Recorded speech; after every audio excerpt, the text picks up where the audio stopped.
Hello my dear students, next question हमारे पास में प्रोजेक्टाइल से रिलेटेड है। बट इंटरेस्टिंग क्वेश्चन हमारे सामने है। क्वेश्चन में गिवन है a ball of mass m thrown vertically upward in another ball of mass 2m। एक का मास m है और दूसरे का मास 2m है, पर आपको ध्यान रखना है काइनेमेटिक्स में जो मोशन है वो मास पे डिपेंड नहीं करता है। ठीक है, मास पे डिपेंड नहीं करता है, यहाँ पर m और 2m से कोई मतलब नहीं है। is thrown at angle theta with vertical, both ball stay in air for the same period of time, मतलब दोनों का टाइम ऑफ फ्लाइट इक्वल है। फर्स्ट बॉल को वर्टिकल अपवर्ड थ्रो किया है ना, फर्स्ट बॉल को हमने वर्टिकली अपवर्ड थ्रो किया है, तो वो ऐसे नीचे जाएगा, वापस नीचे आएगा। मान लेते हैं u1 वेलोसिटी से हमने थ्रो किया है, तो u1 इक्वल टू होगा, सॉरी यहाँ पे टाइम t1 जो होगा, पहले केस में टाइम t1 लगेगा, वो होगा 2u1 divided by g। Okay, vertical upward motion में अगर हम टाइम ऑफ फ्लाइट देखें तो हमारे पास ये फार्मूला है। अगर हमने थीटा एंगल पर बॉडी को प्रोजेक्ट किया है तो हमने यहाँ पर थीटा एंगल कंसिडर किया है और u2 वेलोसिटी कंसिडर किया है, तो इस केस में टाइम ऑफ फ्लाइट जो होगा वो होगा 2u sine theta divided by g।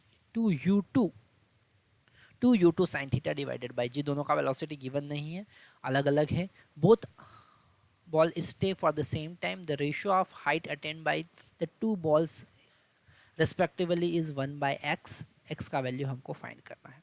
तो हमको यहाँ पर अगर दोनों का टाइम पीरियड सेम है, टाइम ऑफ फ्लाइट सेम है, मतलब गिवन है t1 इक्वल टू t2।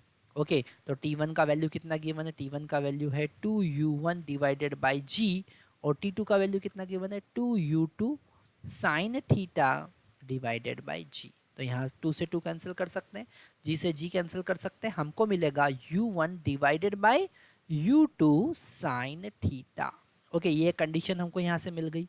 अब इस कंडीशन का यूज हम रेशो निकालने में करेंगे हाइट का।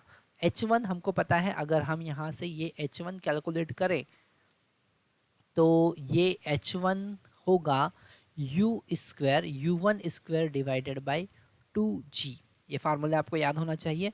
और अगर हम h2 की बात करें तो वो हमको पता है u2 square sine square theta divided bye 2g।